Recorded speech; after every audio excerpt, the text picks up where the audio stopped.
Croeso bawb i sesiwn cyflwyniad i ESIS gan Hub Cefnogi Profiadau Niweidiol yn ystod plentyndod.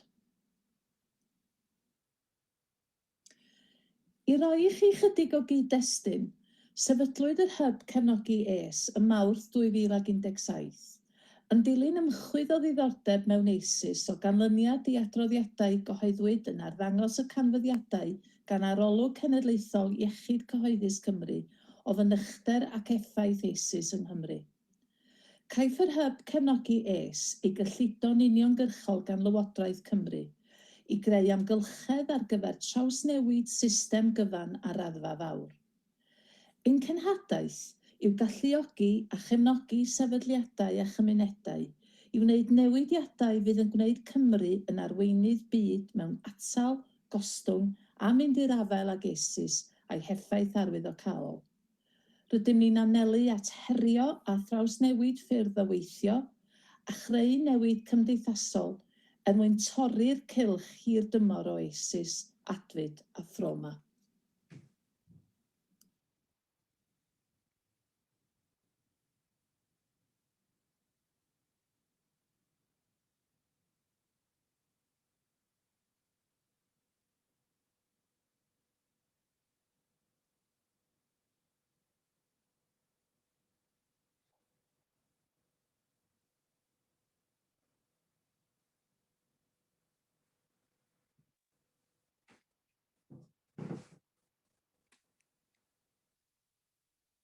Cyn i ni gychwyn, fe all rhai pobl ganfod gwybodaeth yn y sesiwn yn ofidus neu'n llethol. Os gwelwch yn dda, gwnewch beth bynnag sydd ei angen i gymryd gofal ohonoch eich hun, megis ymlacio, gadael yr ystafell neu'r sesiwn, siarad â rhywun, neu ddefnyddio unrhyw strategaethau hunanofal a diogelwch eraill sy'n eich helpu deimlo'n ddiogel. Cysylltwch â ni wedi'r sesiwn os oes arnoch angen. Mae gennym restr o sefydliadau cefnogi y gallwn eich cyfeirio atynt.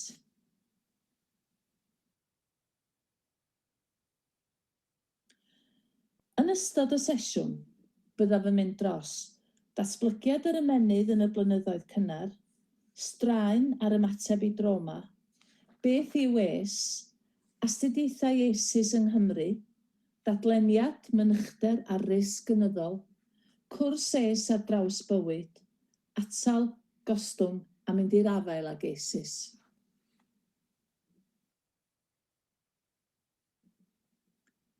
Datblygiad yr ymennydd yn y blynyddoedd cynnar. Mae ymennydd babi yn tyfu o 25% i 80% o'i faint fel oedolyn yn ystod y 2 flynedd gyntaf. Mae'r 1000 diwrnod cyntaf yn dyngedfennol. Er bod cyfleoedd drwy gydol plentyndod a glas lencyndod, dylai'n ffocws i adeiladu sylfaeni cadarn fod yn ystod y 1000 diwrnod cyntaf. Mae ansawdd profiadau plentyn ym mlynyddoedd cynnar bywyd, pa unai'n rhai cadarnhaol neu negyddol, yn siapio sut mae ei ymennydd yn datblygu.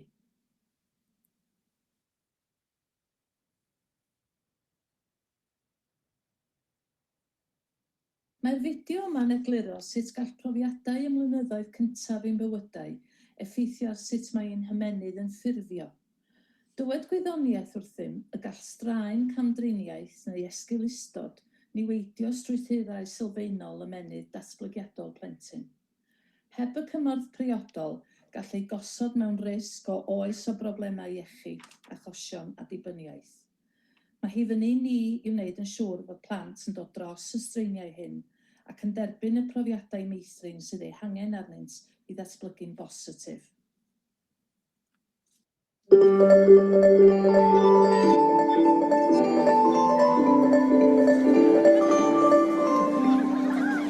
Science tells us that the experiences we have in the first years of our lives actually affect the physical architecture of the developing brain. This means that brains aren't just born, they're also built over time based on our experiences.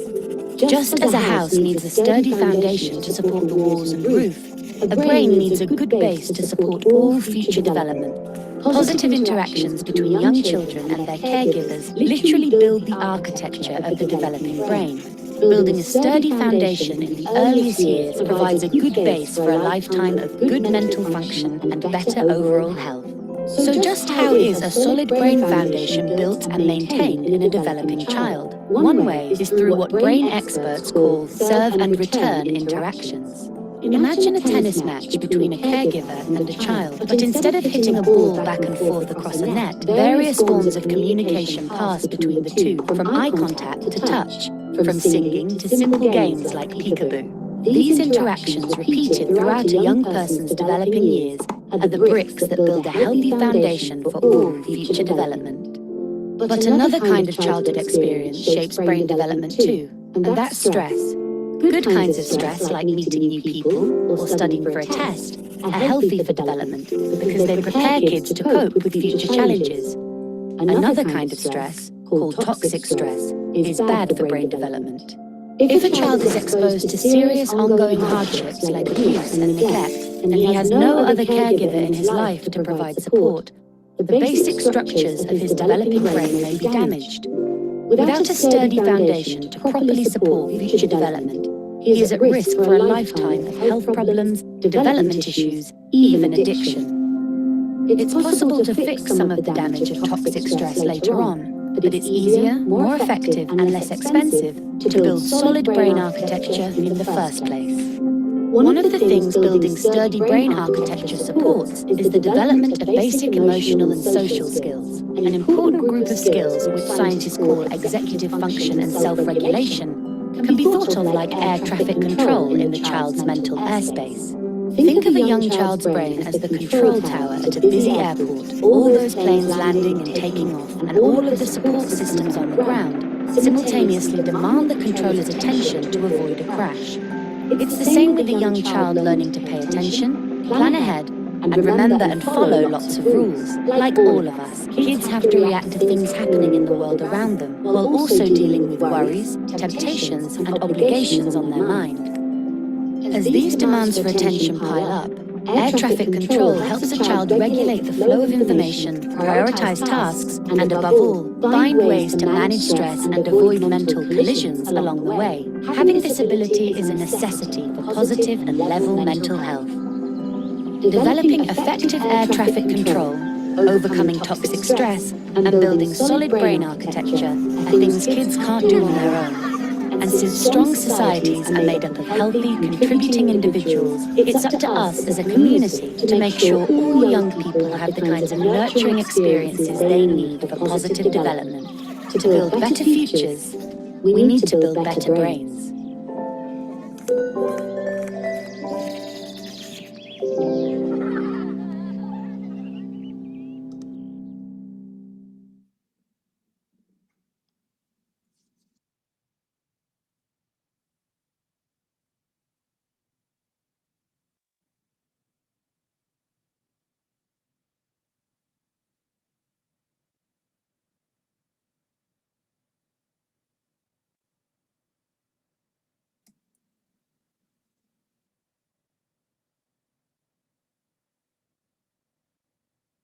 Yn yr adran yma, rydym yn ystyried y mathau gwahanol o straen ar ymateb i'r trauma.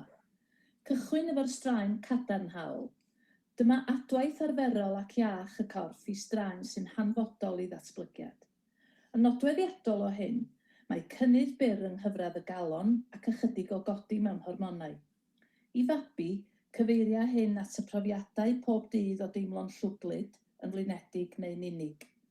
Bydd oedolyn sy'n adweithio yn ymateb yn ddiymdroi, gan gynnig yr adwaith addas i glustogi straen. Esiamplau eraill yw plentyn yn sefyll ar holiad neu'n mynd ar y llwyfan am y tro cyntaf. Bydd y plentyn yn dysgu rheoli yn emosiynol a hunan gysuro. Dyma'r blociau adeiladu i ddatblygiad yr ymennydd. Mae straen goddefadwy yn ysgogi systemau rhybuddio'r corff i raddau pellach, o ganlyniad i anawsterau llymach, sy'n para'n hirach, megis marwolaeth neu salwch difrifol anwylyd, damwain frawychus, gwahaniad chwerw rhieni neu ysgariad. Mae'n oddefadwy os yw'r ysgogi wedi ei gyfyngu gan amser ac yn hyd-destun perthnasoedd cefnogol gydag oedolion.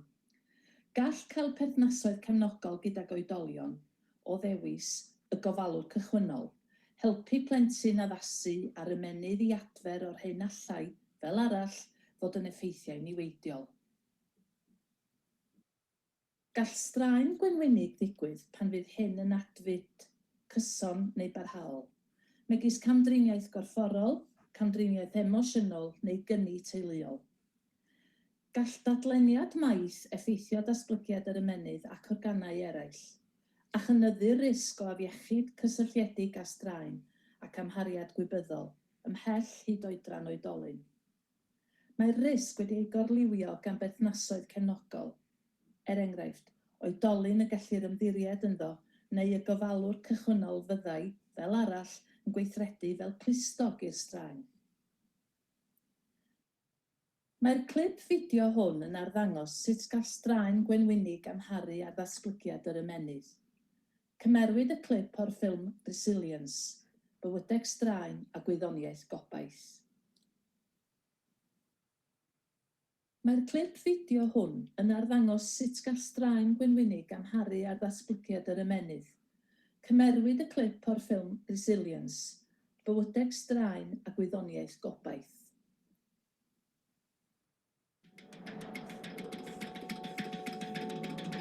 The reality is that we all need a certain amount of stress, a certain amount of anxiety to perform well. If we don't care about that exam that we're going to have tomorrow, we'll probably fail. If we're going to cross the street and a truck is coming at us, we have release of adrenaline. We have release of a hormone that we call cortisol. We want to jump out of there, and adrenaline and cortisol are going to help us do that. So there's that good amount of stress. But if all day long you're feeling like a truck is coming at you, day after day after day, that's going to take a toll on the body. So the kid next to them hits them, or the teacher reprimands them in a way that they're uncomfortable with, right? Literally what they're feeling, that activation is like there was a truck coming at them.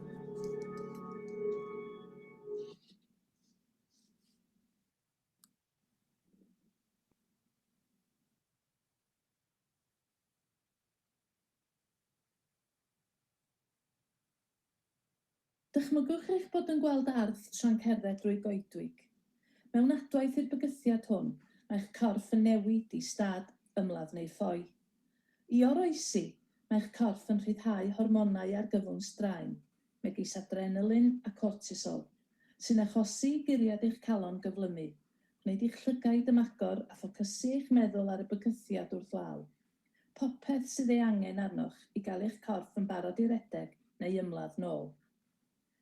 Pan yn cael ei symbylu yn achlysurol, mae'r system hon yn osgoi y rhan o'r ymenydd sy'n meddwl, y cortex blaen ymenyddiol, ac yn tanio'r adweithiau cyntefig sy'n ni'n cael oddi wrth fygythiad marwol. Mewn amgylchiadau fel hyn, mae straen yn gymorth, mae'n eich cadw'n fyw. Daw'r broblem pan fo ein system wedi ei gordrethu gan straen ailadroddus, dwys neu gronig. Mae'r llifeiriant yma o gemegau ac adweithiau'n mynd o achub bywyd person i niweidio iechyd person. Mae plant yn arbennig o fregus i effeithiau niweidiol straen cronig a throma. I lawer o blant sydd wedi bod yn agored drosodd a throsodd i brofiadau niweidiol plentyndod, megis trais yn y cartref neu yn y gymuned, neu a chanddynt riant gyda salwch meddyliol, neu'n ddibynnol ar sylwedd, mae ei system ymladd neu ffoi wedi ei symbylu mor aml fel ei bod yn aros ymlaen. Gall y lefelau uchel hyn o hormonau ar gyfwng arwain at newidiadau yn strwythur a gweithredu'r ymenydd a chorff datblygiadol plant. Canlyniad hyn yw straen gwenwynig. Heb gefnogaeth ac amddiffyniad gan oedolion, mae plant sy'n profi straen gwenwynig mewn risg uwch o gael problemau iechyd a phroblemau cymdeithasol, megis asma, clefus siwgr a gordewdra, yn ogystal ag anawsterau addysgol.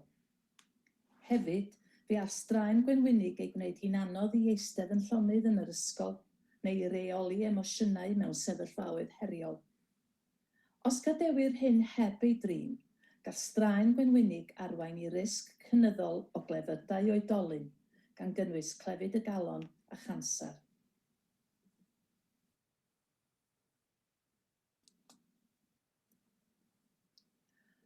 O feddwl am hyn yn nhermau ymddygiadau gallem eu hwynebu, gall plant yn profi adfyd ymddangos yn encilgar, norbryderus, penboeth, byrbwyll, gorwyliadwrus. Gall plant sydd wedi profi straen gwenwynig arddangos stad emosiynol dwysach o orbryder, yn barod i ymladd neu bob amser yn barod i redeg i ffwrdd. Felly, yn tynnu ei sylw oddi ar weithgareddau addysgiadol ac o ganlyniad yn wael yn ei cyrheiddiad addysgol.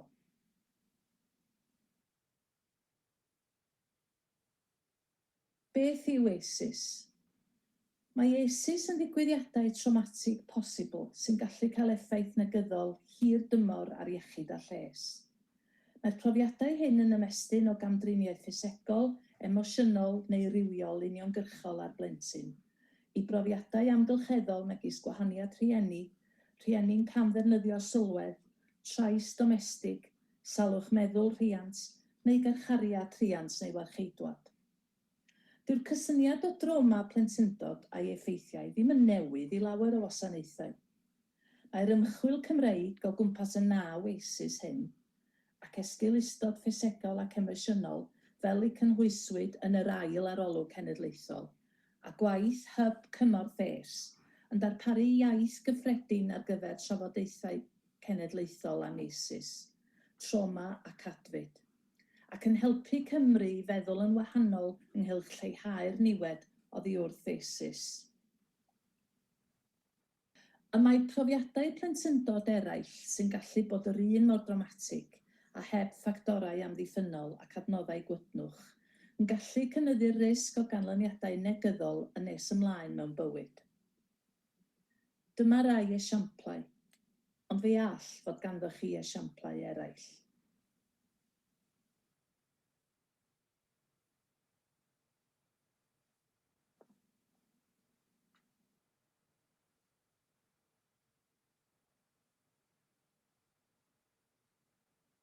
Gall ESIS gael ei trosglwyddo o un genhedlaeth i'r nesaf. Mae plant fagwyd mewn amgylchiadau ble mae trais, ymosodiad a chamdriniaeth yn gyffredin yn gallu golygu fod yr ymddygiadau hyn wedi ei normaleiddio ac yn ei gadael nhw'n fwy tebygol o gyflawni gweithrediadau treisgar ac neu o fod yn ddioddefwyr gweithredoedd o'r fath fel oedolion.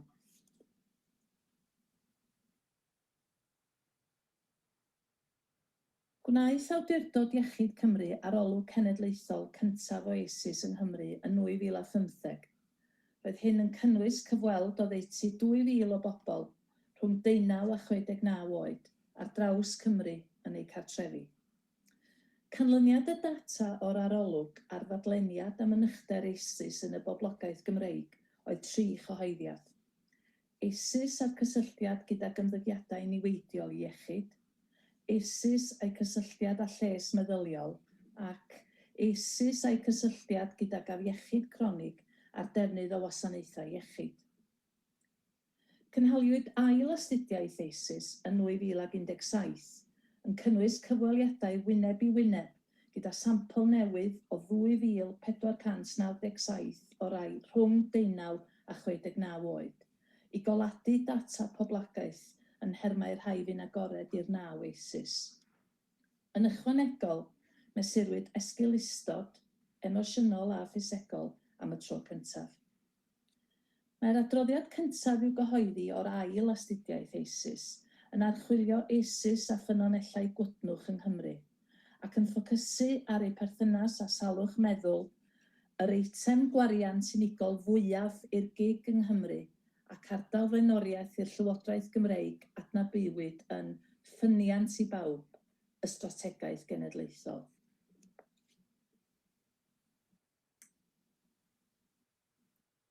Mae'r sleid yn dangos faint o oedolion yng Nghymru sydd wedi bod yn agored i bob es.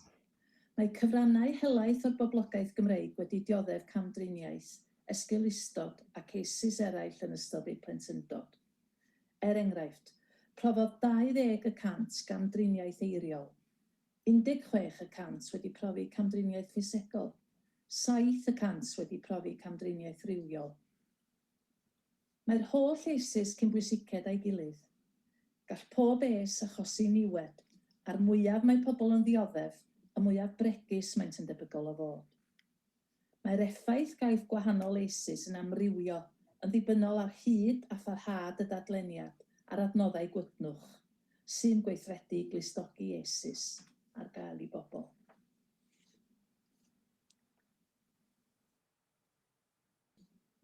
Ystyria'r sleid hon fy nychder wedi ei addasu yn ôl poblogaeth, yn hermau'r nifer o esis brofwyd gan boblogaeth oedolion Cymreig.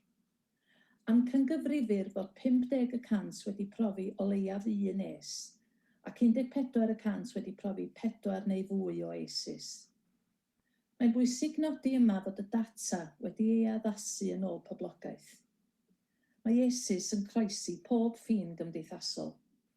Dydyn nhw ddim yn unig yn effeithio grŵp penodol o bobl. Dydy o ddim am bobl yn byw mewn tlodi. Bod rheini sy'n byw mewn anddifadedd dwysach mewn risg uwch o brofi esis lluosog. Mae llawer astudiaeth yn defnyddio'r dull o gyfri y nifer o esis brofwyd. Rhoi sgôr es i rywun i archwilio cysylltiad rhwng yr es, y sgôr, a'r risg o ystod y ddiwylliannau. Enghraifft, yr uchaf y sgôr es, y mwyaf yr effaith. Mae'n bwysig pwysleisio nad ydym yn awgrymu fod angen sgrinio pawb am esis.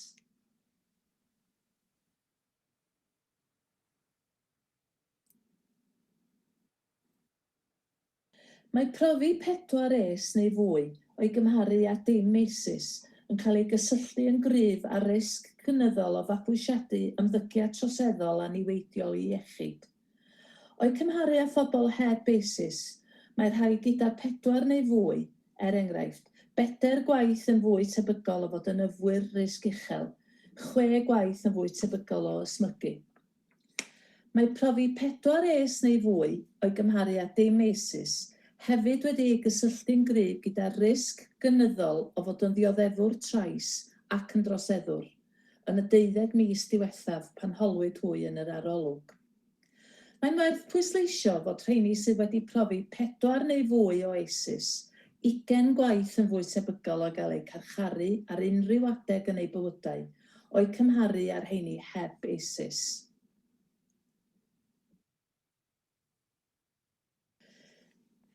Dengys y sleid hon faint gall bod yn agored i 4 neu fwy o esis gynyddu effaith ar les meddyliol. O'i cymharu gyda rhywun heb ddim esis, mae cael 4 es neu fwy yn gallu, enghraifft, bod deirgwaith yn fwy tebygol o fod erioed neu brin erioed o deimlo'n ymlacedig. Deirgwaith yn fwy tebygol o fod erioed neu brin erioed o fod wedi teimlo'n agos at bobl eraill. 5 gwaith o fod erioed neu brin erioed wedi gallu gwneud ei meddyliau ei hunain ynghylch materion. O feddwl am y bobl mae'r gwasanaethau wedi cynllunio i'w cefnogi, os ydynt wedi profi bywyd o esis, trauma ac adfyd, pa mor dda rydym yn ystyried yr effeithiau hyn yn hermau ei gallu i ymrwymo gyda'r gwasanaeth. Mae'r astudiaeth es Gymreig wedi mesur dadleniad i esis o fewn y boblogaeth Gymreig a'i cysylltiad â datblygiad clefydau cronig a defnydd o'r gwasanaeth iechyd mewn oedolaeth. Roedd oedolion gyda sgôr es o 4 neu fwy, 4 gwaith yn fwy tebygol o ddatblygu clefyd siwgr math 2. Deirgwaith yn fwy tebygol o ddatblygu clefyd y galon, a theirgwaith yn fwy tebygol o ddatblygu clefyd anadlol. Arddangoswyd hefyd yr effaith ar wasanaethau iechyd.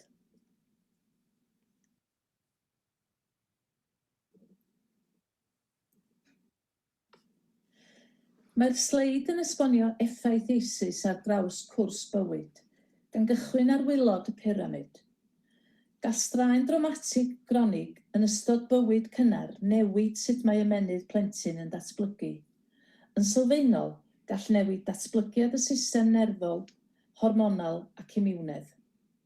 Gall ISIS osod unigolion ar daflwybr iechyd a lles nad unt y gorau bosib o oedran cynnar, yn cynyddu ei risg o ddatblygu problemau cymdeithasol, emosiynol a phroblemau dysgu, a mabwysiadu ymddygiadau iechyd niweidiol megis ysmygu, problemau yfed, deiet gwael ac ymddygiad rhywiol ac iddo risg.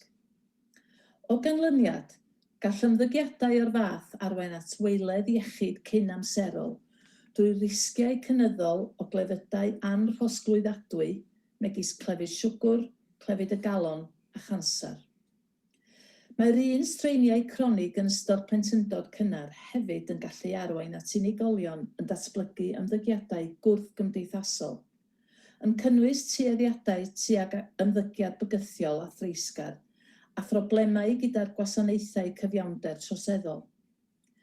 Gall ymrwymiad yr unigolion i addysgu, ei gallu i ennill cymwysterau, eu cyfraniad i'r economi i gyd gael ei heffeithio gan y cyfuniad o ymddygiad gwrth gymdeithasol, trafferthion i addasu'n gymdeithasol a gweiledd iechyd.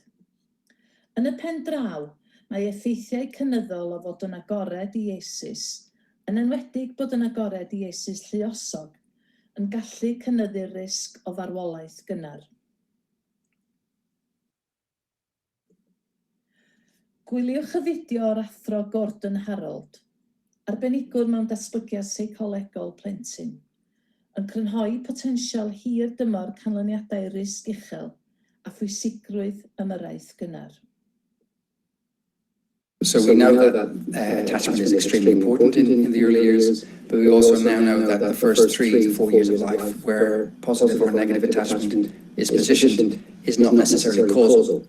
So actually individuals who have adverse childhood experiences that do not promote positive attachment, that does not mean that they cannot improve or experience positive and positively directed attachment relationships later in life with the right type of support.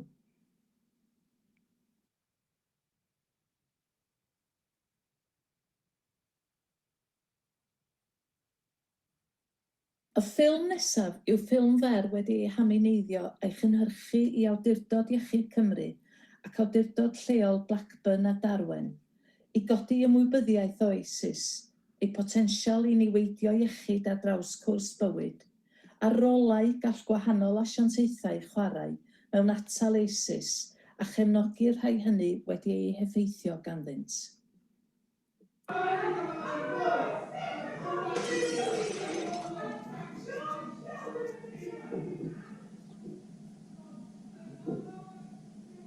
My parents don't understand. All the drinking and fighting means I'm scared. I'd like a cuddle, perhaps a bedtime story, but mostly I'd like them to stop shouting at me. And sometimes they hit me. Feeling scared every day and not feeling loved or wanted will change me for the rest of my life. Later, I'll have problems at school, problems with alcohol, and I'll get in trouble with the police. What's happening to me right now means I'm more likely to have serious health problems in middle age and die sooner than I should.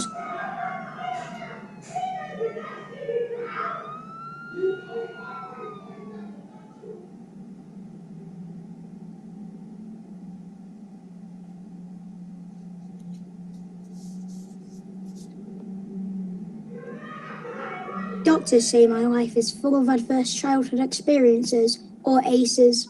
But in my world, this means I see my dad hitting my mum. Dad's got a drinking problem, and mum's always crying, even with the tablets. I am always being shouted at and hit. After the booze and fags, there's not a lot of money for toys or clothes, or even food. I'm getting used to being scared all the time. Now I'm just angry. The doctors say things are changing inside me.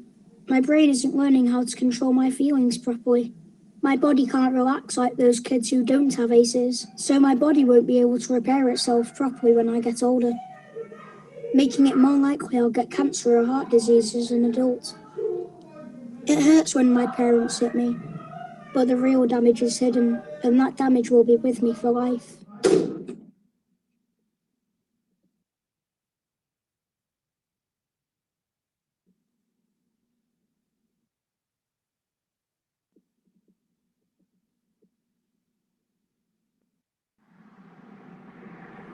I drink and smoke.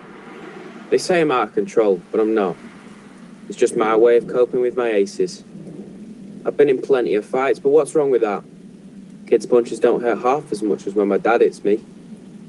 I beat up a kid last week at school because he looked at me weird. Who cares? I ended up with more time out of school. Learning's not for me anyway, and the teachers don't care any more than my parents. I don't like the way anyone looks at me except my girl. She's 16 and pregnant, just like my mum was with me.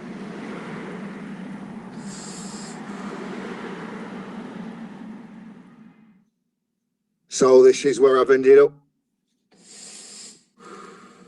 I've got diabetes and cancer's probably on the way.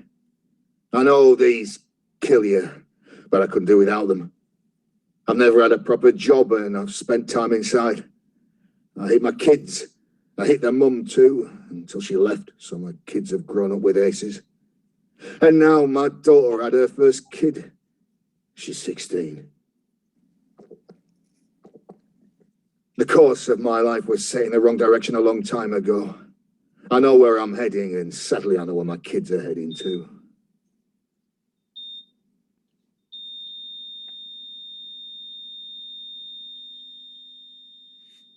This doesn't have to happen.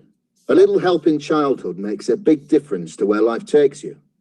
When I was a baby, the nurses noticed that my mum wasn't coping and helped her and explained how important my childhood is to the rest of my life. So, with a bit of help, she coped. The police came round after next door complained about the noise from mum and dad fighting. They asked how I was feeling. I told them I was scared all the time. Mum and dad got help. The shouting got better and the hitting stopped. I even got some bedtime stories. I still had problems at school, but the teacher asked me about what was happening at home. I got help controlling my feelings. It wasn't a lot, but it was enough.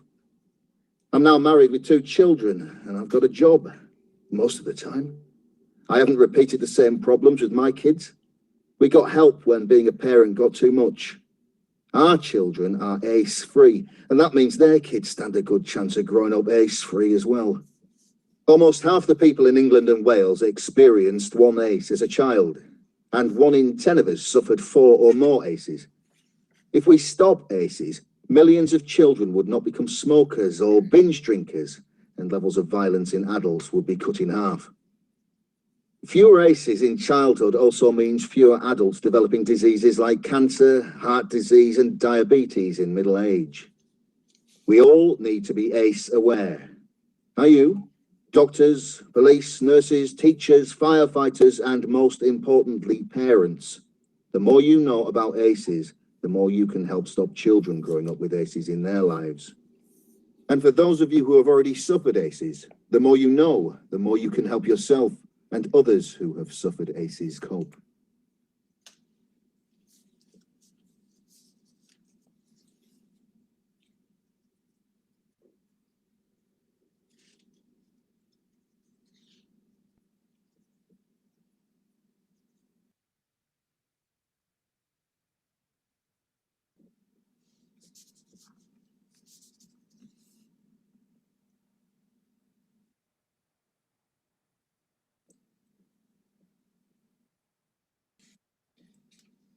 Gall effaith asus bara oes, ond nid oes rhaid iddynt.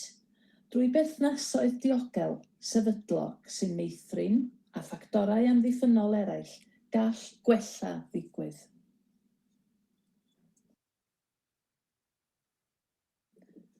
Mae ffactorau amddiffynol yn adeiladu gwydnwch sy'n broses gydol oes o barhau a thyfu drwy argyfwng a newid. Ni all neb atal straen neu argyfwng rhag digwydd i unigolion a theuluoedd ar ryw bwynt.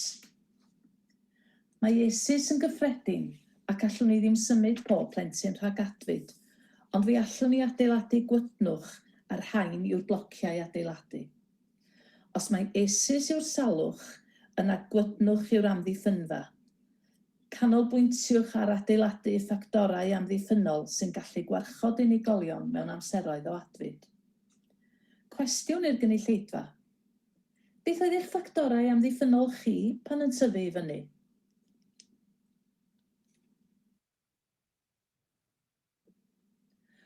Gwydnwch neu gydnerthedd yw'r gallu i addasu'n dda yn wyneb atfyd. Y ffactor bwysicaf mewn adeiladu gwydnwch yw cael perthynas gydag o leiaf un oedolyn y gallu'r ymddiried ynddo yn ystod plentyndod.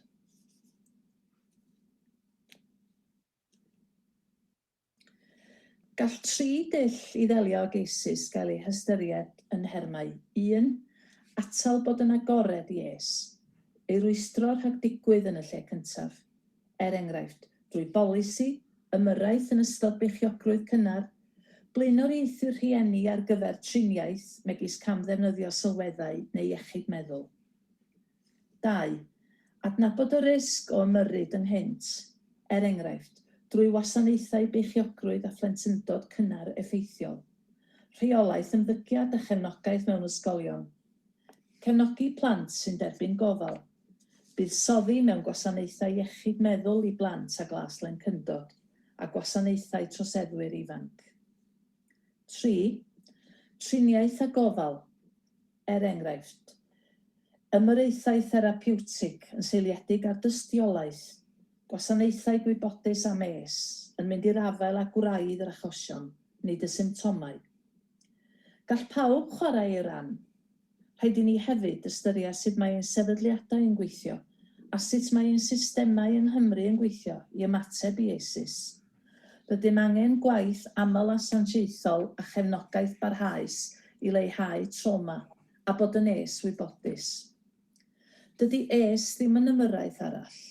Mae o'n weithio'n wahanol. Yr hyn mae ymagwedd es wybodus yn ei olygu o fewn y system yw fod rhaid i'r elfennau weithio gyda'i gilydd. Mae'n hanfodol fod y system yn dangos caredigrwydd, tosturi a dealltwriaeth. Pa rôl allech chi chwarae mewn mynd i'r afel ag eisis? A beth allech chi wneud yn wahanol i greu mwy o effaith?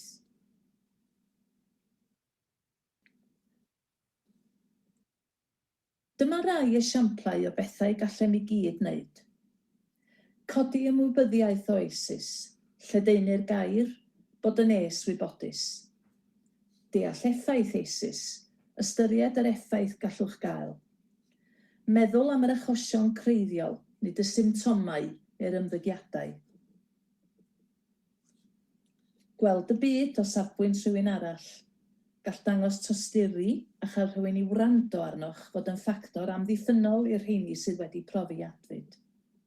Gwneud y cyswllt rhwng iechyd corfforol a meddyliol, adnabod symptomau ac arwyddion eisis. Chwarae'r rhan weithredol i mynd i'r afael ag eisis.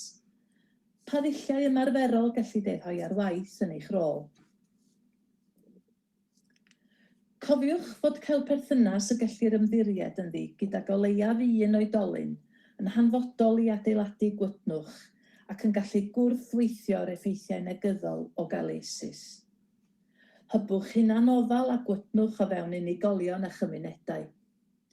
Sefydlwch leoliadau diogel pan yn gweithio â phobl o bob oed, rhyw a diwylliant, hyd yn oed os nad oes ganddynt eisis neu brofiadau trauma. Meddyliwch am egwyddorion ymarfer trauma wybodus. Adfyfyriwch ar hyn ochr yn ochr a'ch ymarfer.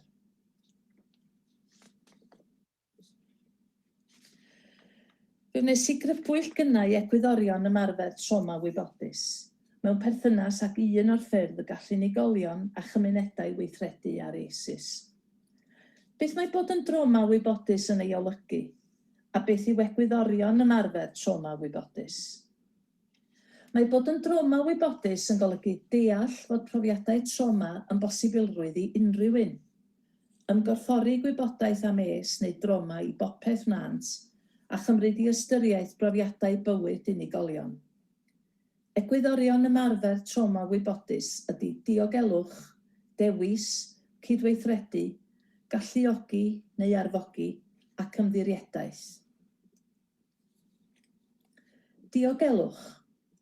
Golyga hyn sicrhau sefyllfaoedd ac amgylcheddau lle mae pobl yn teimlo'n ddiogel, yn emosiynol, ffisegol, ysbrydol a diwylliannol. Mae sefydlu mannau diogel yn gam pwysig mewn adeiladu perthnasoedd y gellir ymddiried ynddynt. Dewis. Mae hwn ynghylch amlhau cyfleoedd sy'n cynnig dewis a rheolaeth er mwyn hybu gwellad ac osgoi ail dromoteiddio. Cydweithredu. Amlhau cydweithredu a rhannu pŵer drwy ddarparu ymagwedd gynhwysol a chreu cyfleoedd ar gyfer rhannu penderfyniadau ac adborth parhaus. Galluogi neu arfogi. Amlhau cyfleoedd sy'n adeiladu ar ac yn gwerthuso cryfderau eraill a chreu cyfleoedd i unigolion gymryd pŵer drostynt eu hunain a sylweddoli eu cryfderau fel unigolyn. Drwy ddefnyddio ymagwedd seiliedig ar cryfderau, rydym yn adnabod ac adeiladu ar cryfderau pobl, eu galluoedd a lefelau eu gwydnwch. Ymddirieddaeth. Amlhau ymddirieddaeth drwy berthnasoedd, eglurder tasg, cysondeb a ffiniau rhyngbersonol. Meddyliwch am egwyddorion ymarfer trauma wybodus. Adfyfyriwch ar hyn, ochr yn ochr a'ch ymarfer. Y perthnasoedd sydd gennych ag eraill, y gwasanaeth rydych yn ei gynnig.